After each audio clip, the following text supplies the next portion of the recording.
All right, welcome back once again, everyone. This is Find Your Voice with the Oxygen. Today, we're continuing our series on the Leadership Challenge, and we'll be discussing how to overcome the leadership obstacles.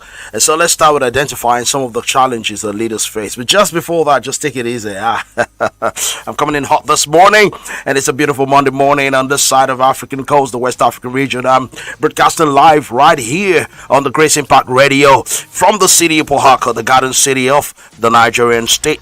Listen to this. It's very important that you have this information. Leadership, like we shared last week, is a very important subject matter that we cannot take for granted, okay?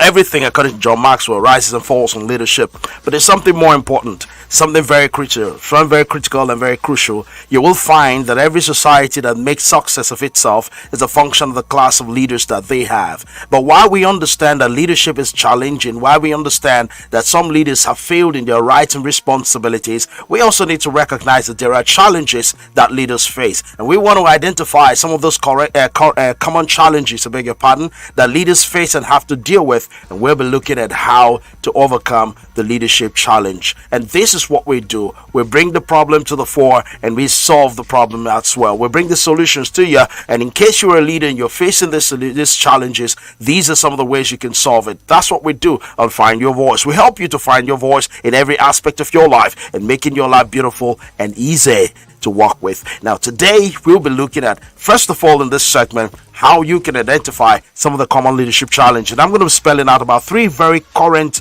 and pressing leadership challenge in this segment. We'll talk around them, and after that, we'll take a music break. And after the music break, I'll be back with strategies to overcoming the leadership challenges. But before that, let's hear the signature tune a little bit more for emphasis.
Welcome once again. It's your show, Find Your Voice with the Oxygen. I'm excited this morning because we're dealing with something very important, and that is overcoming leadership challenges. That's what we'll be talking about today. And first of all, I want to bring to your knowledge and to your notice that we have identified common leadership challenges. And these leadership challenges are something that you cannot run away from if you're a leader. You will find them in your space because they're always there.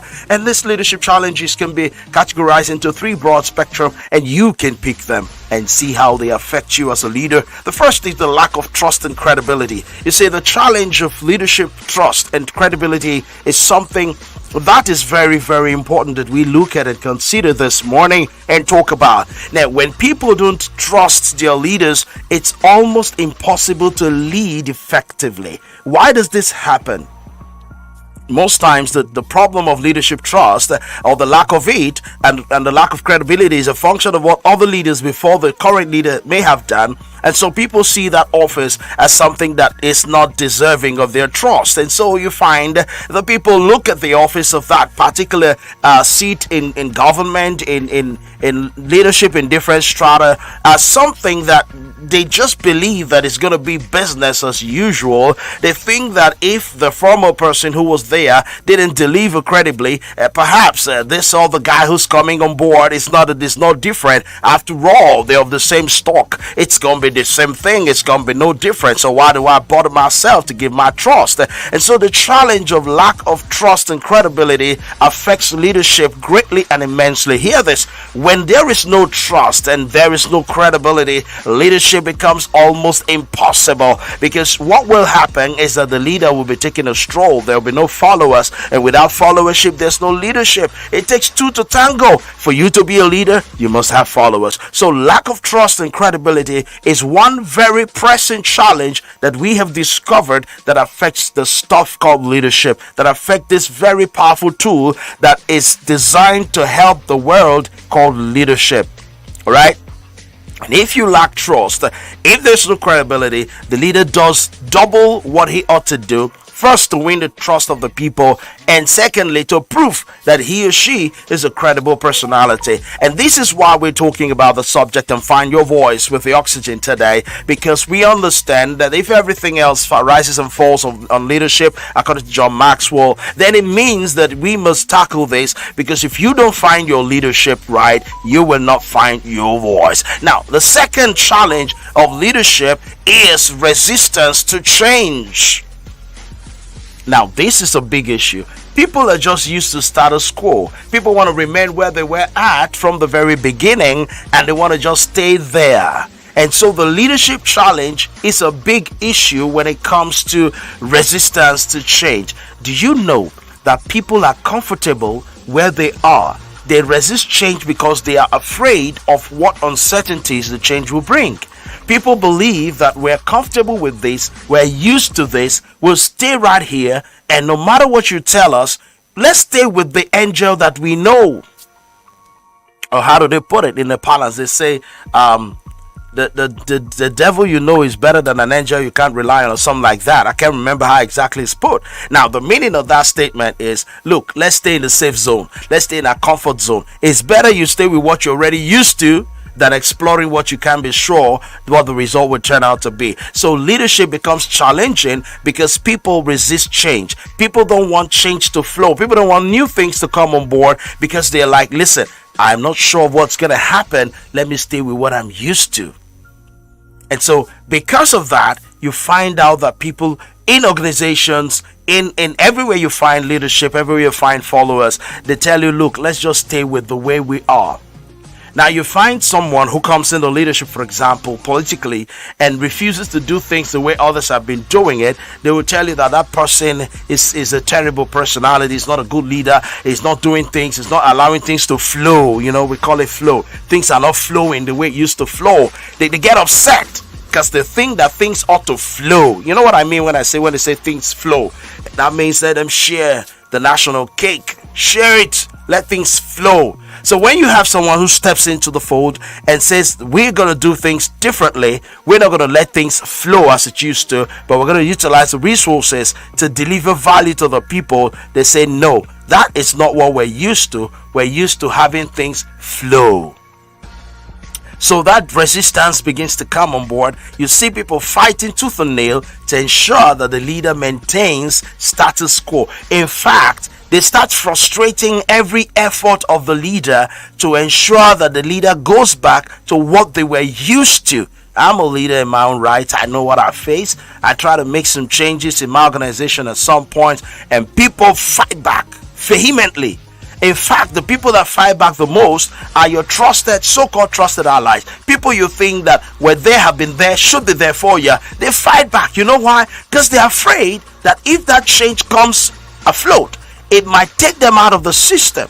That's the problem. They're so scared that if you put the change to work, they might be affected. So they fight back. That is a challenge in leadership. Resistance to change. And that's why people like to stick to the status quo. Even if the status quo is not working, they want to stick to it. They tell you, listen, guy, this is what we're used to. We've been here all our lives. We've been doing it like this. You just came yesterday and you think you can change the course of action. You can change what we're used to. Listen, we've been in this organization for years. Let me tell you, we have been here for so many years. You cannot come now and think that you want to change what we have been used to. I think that sounds familiar. You've heard that kind of thing before. And that's one of the challenges of leadership. Resistance to change. People don't want to change. People don't want things to change. People want things to remain the same. That's why they say the more you look, the more things stay the same. Because that's what people really want. But if you must make progress, hear me, you've got to allow change to happen. Because listen, if it's either you allow it or not, it's going to force itself down your throat. And when that happens, you will not be relevant. I'll tell you something real quick about this. Something about change. I remember back in the day, my father ran a typing pool. He had a secretarial studies department where there were so many typewriters all over the place. In a big hall, typewriters all over the place. And that was in the 80s and early 90s. Computer was not in vogue at the time. It was typewriters all over the place. I mean, if you're a good typist, you were sure to get a job as a secretary. That was a given. Because all letters were typed, with the typewriter. Even if you want to mass produce, you have to cut a stencil, and cutting a stencil, you need a typewriter to do that. And after you have typed it on the stencil, you put it on the stenographer and the duplicating machine, as I knew we called it back then, and you roll it, and then you put, if you have your automatic duplicating machine, you plug it to power, and then boom, you push the button, and then you start monitoring the paper. It just goes and papers are just reeling out. Oh, only those in the old school will remember this. Only those who understand what I'm talking about will hear what I'm saying, and then and then it just goes. But you know what? There came a time when there was the advent of the computer, and the computer started coming in. People who did not understand what it meant to read the book Who Moved My Cheese, they didn't know what was coming. They kept improving their skills on the typewriter. Some people moved to the electric typewriter, started learning how to use the electric typewriter, and before long they had moved to learning how to use the computer, because the electric typewriter is akin to the computer. The key parts are the same, just like the keyboard of the electric computer. And before you knew it, the smart ones had moved from the typewriter to the electric typewriter, and then they learned how to use the Microsoft Office. Boom! Typewriter started disappearing. All the people who knew how to do secretarial studies or what have you with the typewriter, they were out of job. That's how change comes upon people when they're not ready. They resisted it, but you can't stop the move of technology. No, you can't. You can't stop the move of technology. So that's what happens. Just using that as an illustration of how change can just come upon you unprepared. So leadership as well, we have that issue of people resisting change. And the third thing is communication barriers. And this is a big challenge in leadership. Poor communication leads to misunderstandings and conflicts, which can derail even the best plans that you have. As a leader, you've got to learn how to communicate. And hear me good. Communication is a two-way thing. And I talk a lot more about effective communication, because communication is just passing the message across and ensuring that the person you're passing the message across to understands your message. But you see, effective communication is different. Effective communication talks about your ability to communicate such that what you intended to pass across is received by the listener. Not interpreted otherwise, but received as intended. That is effective communication. And effective communication has a very important component, which is called empathy. Active listening. Critical elements in effective communication. So leadership, one of the challenges leaders will always face is communication barriers, because people want to hear what they want to hear, and if you must tell them what you need them to understand, you need to communicate effectively. You need to say those words and put the illustrations that will help them get the message. Let me give you an example. Yesterday I was teaching in church, and I had this message to pass across concerning divine help, getting help. And I just played a video, and the video was a video about a bird who had water in a jar, but this bird the beak of the bird couldn't get to the water because the jar was narrow. But there was water in the jar, but the water was deep down, and the bird couldn't reach it with its beak. So what did the bird do? It was a crow, by the way. The crow picked up stones that were around it and dropped in the water. dropped in the container of water. Bigger stones. As the crow dropped stones in the water level rose. Each stone rose, increased the level of the water up to the point where the crow could now drink from that jar. Now that was me passing the message across, and I wrapped the entire teaching around that illustration. It was so easy for the people to grasp because they saw the video. Now that is effective communication. Are we making some sense here? That's how you find your voice, and that's why you come on the show. This is Find Your Voice with the Oxygen. We make it simple. We bring it to light. We make it clear. We bring this thing to you. Leadership challenges that leaders face. And these three are very important and pressing. And as a leader, you've got to deal with them. You've got to know that you will face all of these. Lack of trust and credibility, resistance to change, and communication barriers. There are so many others, but these three, powerful. And that's why when you look at the world today, you will see everywhere you turn to, when leaders speak, they say, we've heard that before. What that statement means is lack of trust and credibility. We're going to bring a new policy. These people, they've started. They want to scatter things that we've arranged our life. That's a problem of resistance to change. I mean, what on earth are they even saying again? We don't understand this communication barrier. So, however broad-based these issues are, they fall onto these three. And if you as a leader can walk around these, you'll do great. On Find Your Voice, in the next segment, after the music break, I'll be coming your way with strategies to overcome leadership challenges. Let's enjoy this music break. I'll be right back.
All right, welcome back. That was a short music break there.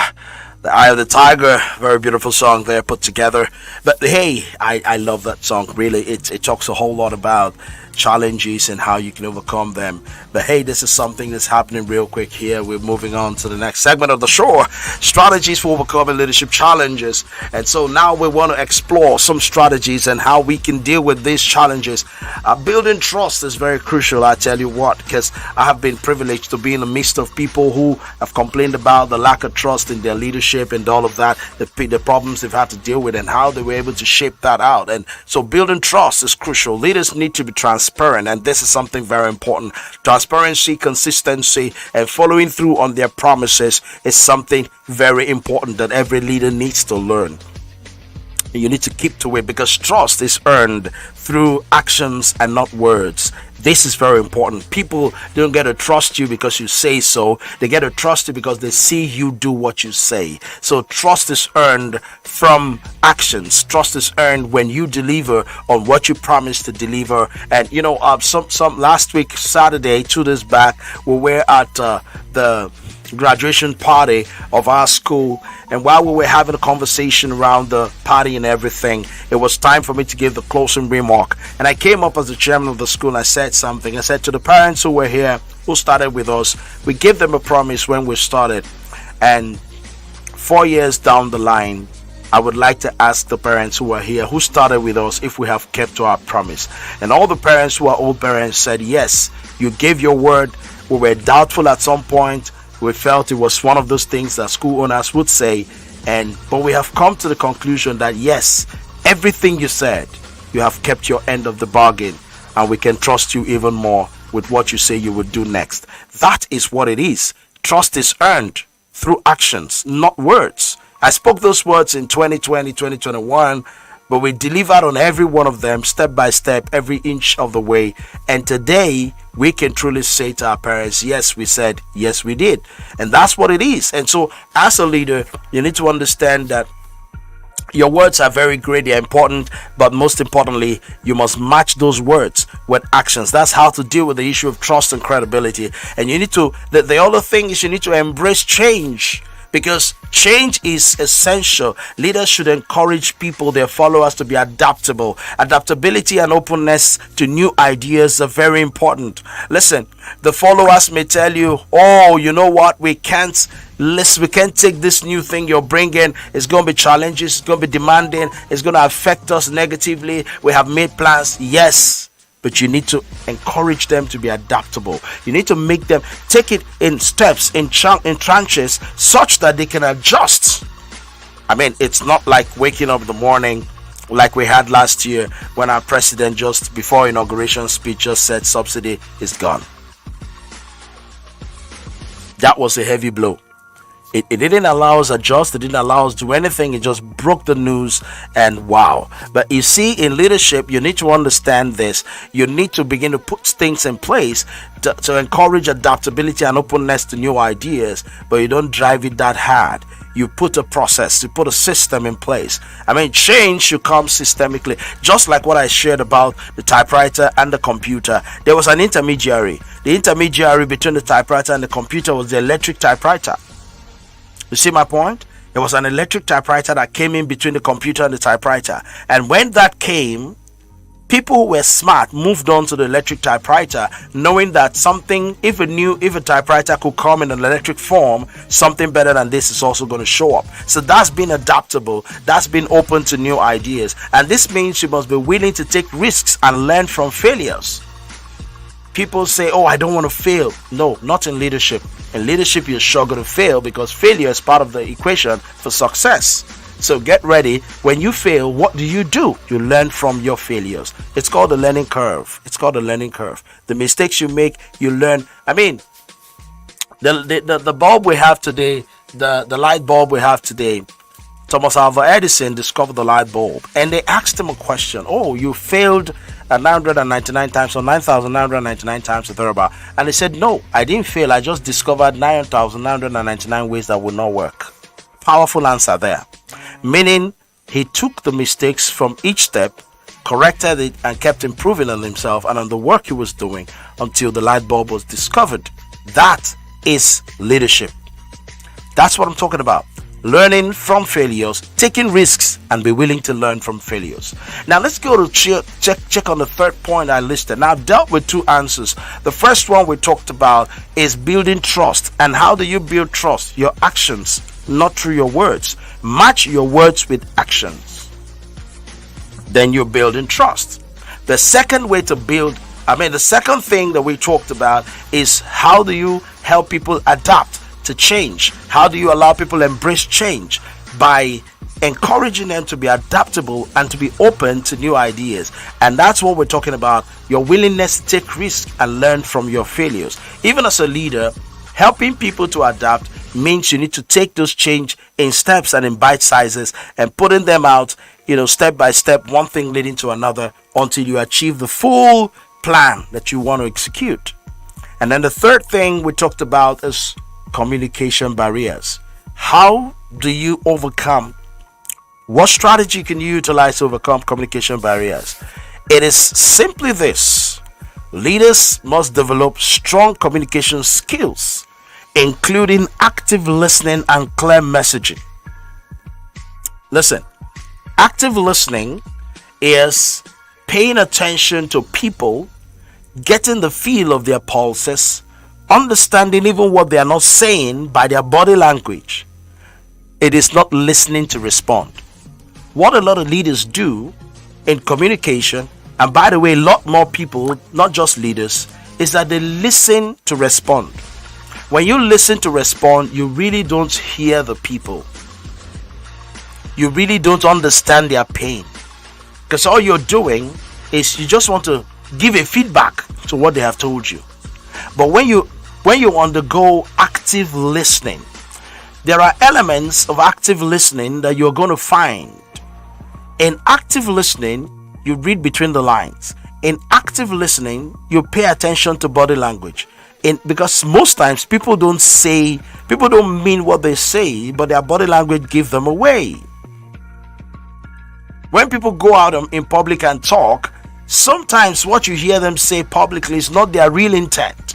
You can only get their real intent when you listen actively.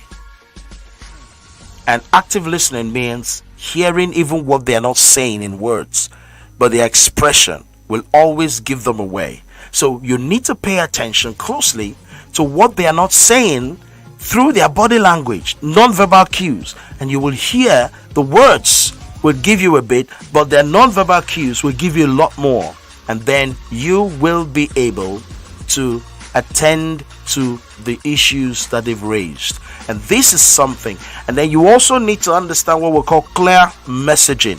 As a leader, when you want to pass across a message to the people, make sure that the elements of your communication are all structured and very clear.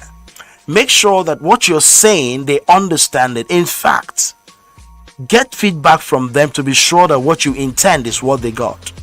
Because most times in communication, there are barriers that we have, that when you pass a message across, people interpret it the way they want to hear it. They hear what you're saying and interpret it the way they want it to be, the way to suit them. So you need to check to be sure that the information you've passed across is received as intended. That is what we call effective communication, because this helps to prevent misunderstandings and it fosters a collaborative environment. It is very important. I speak to you, leader out there. This is something you cannot run away from, because it's a challenge that leaders face every day. Messaging, communicating effectively, is a challenge that leaders face every day. Every day, leaders have to deal with this. It's very, very important that we try to understand all of this dynamics in leadership and follow through, because when you do all of this, you will find your voice as a leader. You will be able to explore and get great value as a leader.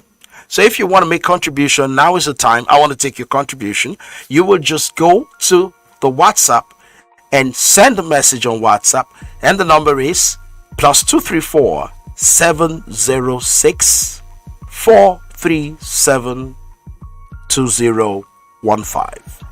+234 706 437 2015. I'd like to take your comments. You can also send message right on the live chat on Grace for Impact Radio, and I will respond to your messages or respond to your questions, to your contributions. You can do that right now. The show is still on. It's still Find Your Voice with the Oxygen, and we're right here. I'll be giving your responses, your feedback real time. So let me hear what you think about the Leadership Challenge and some of the things we talked about this morning. You can make your contribution. You can share your thoughts. You can also ask your questions. Well, thank you very much. I see some people are joining. I will read your comment. Just push them out right now, and let's have this conversation to take it to the next level. I want to hear your thoughts. I want to feel your pulse. I want to know what you think about what we've discussed so far, and trust me, this is something that you will be grateful for, that you contributed to the Leadership Challenge. So talk to me. I'm all ears. I'm waiting to read from you, and I will respond right here on the show before we run out of time. So just talk to me. Let your comments come in. Thank you for the comments there. I can see someone's typing. Bring it on. Let's have this conversation.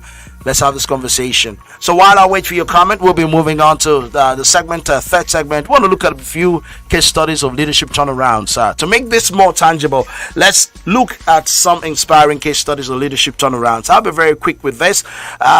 Let's just consider for a moment political leaders who transformed their nations through visionary leadership and reforms. One key person we will always consider and talk about is Nelson Rolihlahla Mandela. Nelson Rolihlahla Mandela showed leadership in South Africa and brought about a significant change and reconciliation in his day and in his country. All right, so Mandela is a man that stands out when you talk leadership across the world. He did so much, paid the ultimate price of 27 years of his life in Robben Island, right there in prison, came back, became president just for one term, and used that opportunity to reconcile his nation and brought about significant change to the country. Second term he was to run, they came to him and said, continue, you've done so well. He said, now let someone else come take the reins of office. I'm done right here. What a leader. What a leader. What a leader. What a leader.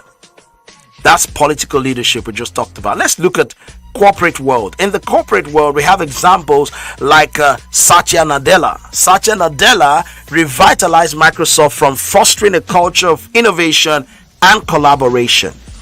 He did a great. Satya Nadella did something very exquisite, beautiful. I don't know. I'm trying to get the right words to use. When I read the story, I was so amazed and enthused.